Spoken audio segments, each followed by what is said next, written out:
ओम श्री गणेशाय नमः। ओम श्री शाम्ब शिवाय नमः। ओम श्री गणेशाय नमः। महर्षि वेदव्यास प्रणीत श्री शिव महापुराण। हर हर महादेव। महापुराण के सीरीज में आपका स्वागत है। शिव महापुराण को 7 संहिताओं और 11 खंडों में बांटा गया है, जिन्हें अलग अलग एपिसोड में बांटकर सुनाया जाएगा। फिलहाल इस एपिसोड में आप सुनेंगे श्री शिव महापुराण का अथ द्वितीयो अध्याय, शिव पुराण के श्रवण से देवराज को शिवलोक की प्राप्ति।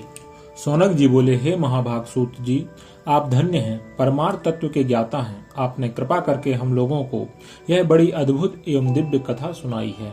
हमने यह पाप नाशिनी, मन को पवित्र करने वाली और भगवान शिव को प्रसन्न करने वाली अद्भुत कथा सुनी।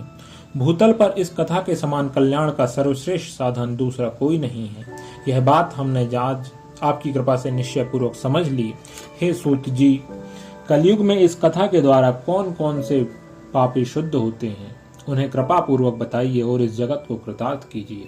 सूत जी बोले, हे मुने, जो मनुष्य पापी, दुराचारी, खल तथा काम क्रोध आदि में निरंतर डूबे रहने वाले हैं, वे भी इस पुराण से अवश्य शुद्ध हो जाते हैं। यह कथा वास्तव में उत्तम ज्ञान यज्ञ है, जो सदा सांसारिक भोग और मोक्ष को देने वाला है, सभी पापों को नष्ट करने वाला है और भगवान शिव को प्रसन्न करने वाला है। जो अत्यंत लालची, सत्य विहीन, अपने माता पिता से द्वेष करने वाले, पाखंडी तथा हिंसक वृत्ति के हैं, वे भी इस ज्ञान यज्ञ से शुद्ध हो जाते हैं।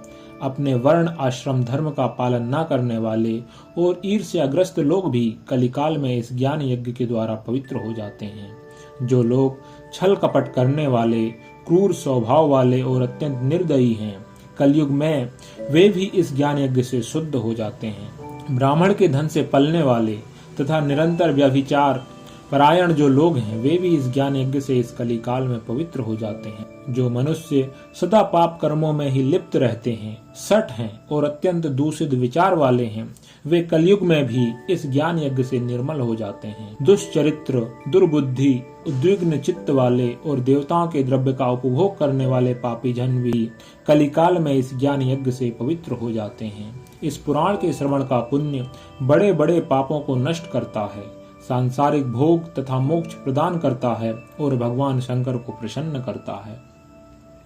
इस संबंध में मुनिगण इस प्राचीन इतिहास का उदाहरण दिया करते हैं, जिसके श्रवण मात्र से पापों का पूर्णतः नाश हो जाता है। पहले की बात है, किरात नगर में एक ब्राह्मण रहता था, जो अज्ञानी, दरिद्र, रस बेचने वाला तथा वैदिक धर्म से विमुख था। वह स्नान संध्या आदि कर्मों से भ्रष्ट हो गया था और वैश्य वृत्ति में तत्पर रहता था। उसका नाम था देवराज। वह अपने ऊपर विश्वास करने वाले लोगों को ठगा करता था। उसने ब्राह्मणों, क्षत्रियों, वैश्यों, शूद्रों तथा दूसरों को भी अनेक बहानों से मारकर उनका धन हड़प लिया था। बाद में उसने अधर्म से बहुत सारा धन अर्जित कर लिया, परंतु उस पापी का थोड़ा सा भी धन कभी धर्म के काम में नहीं लगा। एक दिन वह ब्राह्मण एक तालाब पर नहाने गया। वहां शोभावती नाम की एक वैश्या को देखकर वह अत्यंत मोहित हो गया। वह सुंदरी भी उस धनी ब्राह्मण को अपने वशीभूत हुआ जानकर प्रसन्न हुई। आपस में वार्तालाप से उनमें प्रीति उत्पन्न हो गई। उस ब्राह्मण ने उस वैश्या को पत्नी बनाना तथा उस वैश्या ने उसे अपना पति बनाना स्वीकार कर लिया। इस प्रकार कामवश होकर वे दोनों बहुत समय तक विहार करते रहे।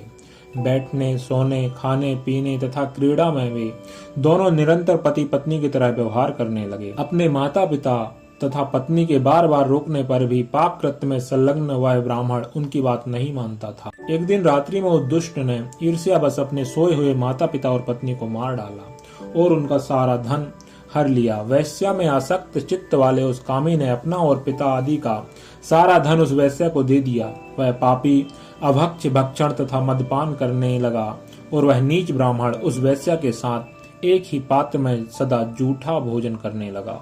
एक दिन घूमता घामता वह देवयोग से प्रतिष्ठानपुरी झूसी प्रयाग में जा पहुंचा। वहां उसने एक शिवालय देखा, जहां बहुत से साधु महात्मा एकत्र हुए थे। देवराज उस शिवालय में ठहर गया और वहां उस ब्राह्मण को ज्वर आ गया। उस ज्वर से उसको बड़ी पीड़ा होने लगी।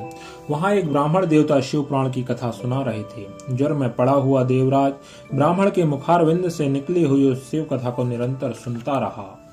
1 मास के बाद वह ज्वर से अत्यंत पीड़ित होकर चल बसा। यमराज के दूत आए और उसे पासों से बांधकर बलपूर्वक यमपुरी में ले गए।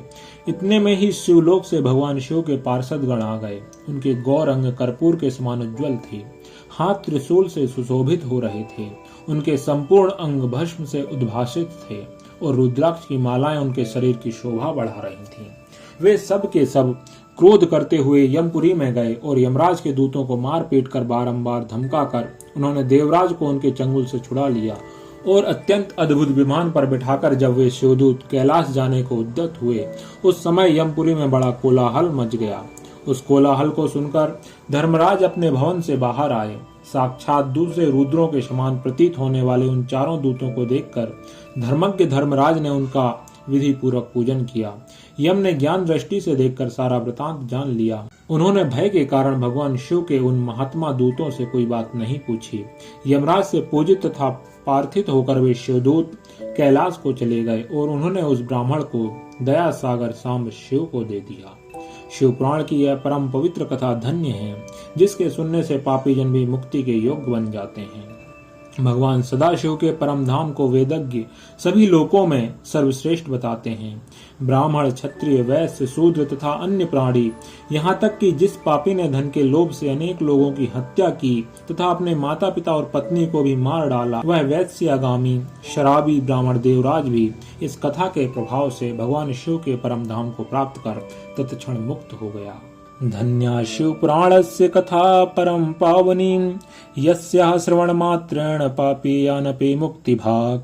सदाशिव महास्थानं परम धाम परम पदम, यदाहुर्वेद विद्वांसः सर्वलोकोपरि स्थितम्। ब्राह्मणः, क्षत्रिया, वैश्यः, शूद्रः, अन्येऽपि प्राणिनः, हिंसिता धन लोभेन बहवो येन पापिनाम्।